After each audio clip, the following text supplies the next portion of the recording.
Information just in on the Maryland officer shot in the line of duty today. Sky 9 flew over that scene in Laurel. The police department in Laurel tells us that one of their officers was serving a warrant in an attempted murder case when he was shot right outside the door. Scott Broom has been following this story all day and joins us now. Scott, I should say, what did police just let you know? Well, we just heard from the police chief here in Laurel. That's Chief Russ Hamill. First and foremost, let's talk about the officer. The officer was injured. He was shot in the arm. He was treated and eventually released from the hospital, but according to the chief, it was a matter of an inch one way or the other. The officer could have been killed. Secondly, there was a suspect inside. That suspect has been arrested and charged. Let me tell you about him. 23-year-old Christopher Grayson Simms, now charged with a raft of attempted murder-related charges after the shooting of an officer here in Laurel, but also wanted for an alleged attempted murder on April 11th here in the city of Laurel, in which 8 or 9 shots were fired out in public at 1 in the afternoon, according to the chief here.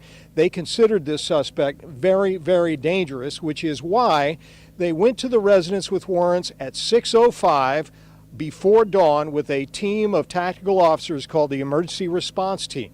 They executed a move they call a breach and hold, where they break the door open and announce their presence and try to get the suspect to come out. They're not running in with their guns, according to the account from the chief here, and that's when a single shot came out of the apartment and struck the officer. Here is Chief Russ Hamill talking about this incident just a few moments ago.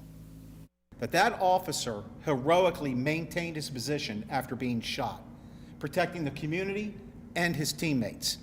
He gave commands to the defendant while notifying other officers that he had been shot.